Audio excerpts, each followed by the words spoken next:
तो स्वागत है आपका आज के एपिसोड में। और आज मैं आपको ये बताने वाला हूँ कैसे अभी भी आरसीबी आईपीएल 2025 में चैंपियन बन सकती है। तो जैसे आपको पता है आरसीबी के लिए माहौल अभी उतना वेवी नहीं चल रहा, क्योंकि हेजलवुड और लुंगी अंगेडी जैसे प्लेयरों की खबर आ रही है कि ये तो अब खेलने ही नहीं आएंगे आईपीएल वापस। बट मैं तुम्हें बता दूं, जब तक हमारे पास डीके भाई द मास्टरमाइंड है, उम्मीद कायम है अभी भी। अब अगर तुमने हमारी पिछली वीडियो नहीं देखी तो वो जाके देख लो, उसमें हमने पूरा एक्सप्लेन किया था कि कैसे डीके मास्टरमाइंड भाई ने पहले तो ऑक्शन में एक एक प्लेयर को सिलेक्ट किया, उसके बाद हर एक प्लेयर पे ऐसा काम किया कि सबकी परफॉर्मेंस निकल के आई। और जहां लोग कह रहे थे क्या लॉलीपॉप टीम बनाई है, ये टीम आज की डेट में टेबल के टॉप पे है। अब जैसे तुम देख रहे हो आरसीबी टेबल के टॉप पे तो पहुंच ही गई थी, बट फिर पाकिस्तान को ये खबर पता चल गई, वो पागल हो गया, वहां से बम गिराना ड्रोन फेंकना शुरू हो गया ताकि आरसीबी कप ना जीते। और देखो कोई बड़ी बात नहीं है, जब आरसीबी फाइनल जीतने वाली होगी हो सकता है एक आध एलियन इन्वेजन भी हो जाए। अब देखो फाइनल की बात तो बाद में करेंगे, बट फिलहाल अपडेट ये है कि आईपीएल के पॉज होने के बाद काफी सारे फॉरेन प्लेयर्स इधर उधर हो गए हैं और कुछ कंफर्म्ड नहीं है कि कौन से एक्चुअल में वापस आके आईपीएल खेलेंगे। पर देखो भाई, टेंशन लेने वाली कोई बात नहीं है, क्योंकि जितना लग रहा है ना कि आरसीबी के बहुत हालत खराब है, उतने है नहीं। मोस्टली प्लेयर्स वापस आएंगे और मैं तुम्हें बताता हूँ प्लेइंग 11 में ज्यादा चेंज होने नहीं वाला। अब प्लेइंग 11 में सबसे पहले बात कर लेते हैं जॉश हेजलवुड की। अब यार जॉश हेजलवुड का इतना जबरदस्त फॉर्म चल रहा था, 18 विकेट वो ले चुका था भाई, बट किस्मत देखो आरसीबी की, ये भाई इंजर्ड हो चुका और ये कंफर्म है कि ये वापस नहीं आने वाला है। अब तुम लोग ये सोच रहे होगे कि हमेशा आरसीबी के साथ ही ऐसा क्यों होता है, जब ये जीतने वाली होती है कुछ गड़बड़ हो जाती है। भगवान आरसीबी के साथ नहीं है, बट मैं तुम्हें बता दूं ऐसा नहीं है। अब भगवान ये चाहते हैं कि आरसीबी की जो स्टोरी है ना वो ट्विस्ट एंड टर्न वाली हो, ताकि जब इस सीजन पे मूवी बने तो उसको देखने में मजा आए। अब देखो अगर आरसीबी सीधा सीधा सारे मैच जीत के टूर्नामेंट जीत जाती तो मूवी बन पाती नहीं ना। अब जब आरसीबी जीतेगी तो मूवी बढ़िया बन जाएगी। अब जॉश हेजलवुड की रिप्लेसमेंट की बात करें तो एक प्लेयर है जिसने एक ही मैच खेला है और उसमें सामने वालों को लुंगी खोल खोल के मारा है इसने, और उस भाई का नाम है लुंगी अंगिड़ी। अब लुंगी भाई साहब बहुत बढ़िया रिप्लेसमेंट हो सकते हैं जॉश हेजलवुड की, बट खबर साथ में ये भी आ रही है कि जो डब्ल्यूटीसी का फाइनल है उसमें लुंगी भाई साहब को जाना पड़ेगा। अब भाई तुम्हें एक अंदर की बात बताऊं तो सारे क्रिकेट बोर्ड जब भी डिसीजन लेते हैं ना, तो उस डिसीजन को इफेक्ट करने के लिए एक बहुत मेजर फैक्टर होता है और वो है पैसा। और पैसे की बढ़िया बात यह है कि क्रिकेट में जितना पैसा है मेजोरिटी बीसीसीआई कंट्रोल करता है। तो भाई क्रिकेट साउथ अफ्रीका ऐसा नहीं कर सकता कि बोले अरे भाई 26 तारीख का टाइम दिया था ना, चलो आईपीएल वाईपीएल छोड़ो वापस आओ, ऐसा हो नहीं सकता।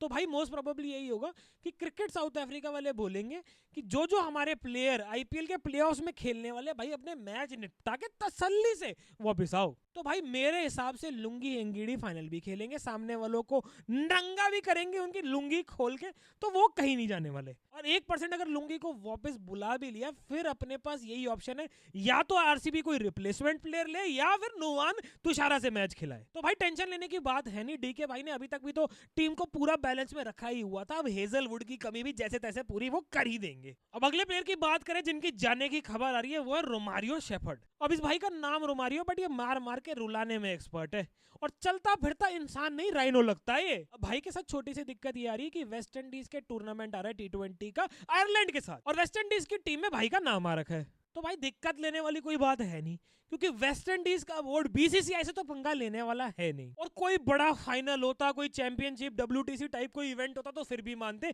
अब आयरलैंड के लिए तो भाई रोमारियो शेफर्ड को हम कहीं नहीं भेजने वाले, तो रोमारियो का भी आप 99% मान के चलो कि वो भी आरसीबी के सारे मैच खेलने वाले हैं और ये भी फाइनल में रुला रुला के मारेगा सामने वाली टीम को। अब अगले प्लेयर की बात करें तो वो है जेकब बेथल, जो कंफर्म्ड है कि इंग्लैंड की ओडीआई सीरीज के लिए वापस जा रहे हैं। बट यहाँ भी कोई दिक्कत है नहीं, क्योंकि एक प्लेयर है जिसको हमने अपना नमक खिलाया, उस भाई का नाम है फिल सॉल्ट। अब खबर ये आ रही है कि ये भाई फुली फिट हो चुके हैं और यही करेंगे विराट कोहली के साथ ओपनिंग, तो जेकब बेथल की भी कमी ज्यादा खलने नहीं वाली। अब अगले प्लेयर की बात करें तो वो है देवदत्त पाडिक्कल। बेचारे का एक सीजन तो इतना बढ़िया जा रहा था, उसमें भी इंजरी होके बाहर हो गया, और देवदत्त पाडिक्कल की रिप्लेसमेंट आए हैं मयंक अग्रवाल। अब सवाल सबका ये है कि मयंक अग्रवाल खेल पाएगा क्या? तो देखो भाई, मैं तुम्हें साफ साफ बता देता हूँ, जब डीके भाई देवदत्त का 8 एवरेज का सीजन ठीक कर सकते हैं आरसीबी में लाके, तो मयंक अग्रवाल तो फिर भी बहुत सीनियर प्लेयर है। तो मैं तुम्हें बता दूं, डीके भाई ऑलरेडी तगड़ी घुट्टी पिला रहे हैं मयंक अग्रवाल को इस समय। ऊपर से मयंक अग्रवाल का डोमेस्टिक फॉर्म भी बहुत बढ़िया था। तो उम्मीद ये है कि देवदत्त पार्टिकल की कमी तो पूरी अच्छे तरीके से मयंक अग्रवाल पूरी कर देंगे। भाई तुम हिसाब ये लगा लो, अगर कुरनाल पांड्या ऊपर आके बैटिंग करके 80 रन मार सकता है, तो डीके भाई मैं कह रहा हूं भुवनेश्वर कुमार से भी 50 लगवा देंगे। मयंक अग्रवाल की फॉर्म की तो हमें टेंशन लेने की जरूरत ही नहीं है। उसके बाद बात कर लेते हैं हमारे कप्तान साहब रजत पाटीदार। तो देखो भाई, रजत पाटीदार की भी खबर ये आई है कि इसको भी चोट लग गई है। पता नहीं भाई, आरसीबी वालों को तो वैसे पूजा कराने की जरूरत है, हो क्या रहा है मुझे समझ नहीं आ रहा। बट खबर ये है कि रजत पाटीदार को भी फिंगर इंजरी हो चुकी है। बट भाई तुम्हें ये सीन तो याद होगा, विराट कोहली ने 8 स्टिचेस के साथ भी सेंचुरी मारी थी।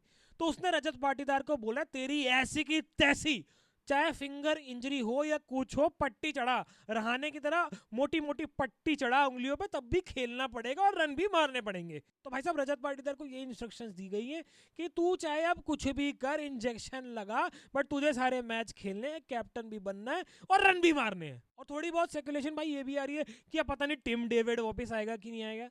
अरे भाई क्यों नहीं आएगा वापस, पैसे मिल रहे हैं ना, इसकी कोई सिलेक्शन हुई है इंटरनेशनल टीम में ना कुछ, ये जरूर वापस आएगा और खेलेगा और फिनिशर की अपनी 1-2 50 और मार के देगा। कुल मिला के अगर ओवरऑल टीम की बात करें तो 2 ही चेंजेस होने वाले हैं, एक मयंक अग्रवाल आने वाला है पार्टिकल की जगह, और दूसरा लुंगी एंगीडी या कोई रिप्लेसमेंट बॉलर आने वाला है।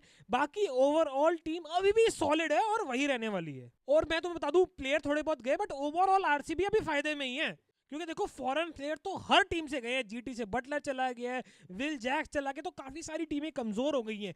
उसके अलावा एक बढ़िया बात हो गई कि चिन्ह स्वामी में अब कोई मैच नहीं होने वाला, जहां आरसीबी का वैसे ही फॉर्म खराब था और आरसीबी अपने सारे अवे गेम जीती रही है। तो भाइयों मुझे लग रहा है यही वो साल है, भगवान ने कहा थोड़ा मूवी में ट्विस्ट एंड टर्न हो तो देखने में मजा आएगा, तो इसलिए थोड़ा इंटरेस्टिंग बना दिया गया है इस साल के आईपीएल को। बट जीतने वाली आरसीबी ही है, बस डेट चेंज हो गई है, 25 मई की जगह अब 3 जून को आरसीबी ट्रॉफी उठाएगी। ना उठाए ना अगर, तो आ जाना कमेंट्स में बात कर लेंगे, मैं कमेंट्स ऑफ रखूंगा। बाकी भाई तुम लोग भी बता देना कमेंट में आरसीबी की क्या टीम होने वाली है, कौन रिप्लेसमेंट प्लेयर होने वाले हैं, और चैनल को सब्सक्राइब जरूर कर लेना ऐसी जबरदस्त वीडियोस के लिए।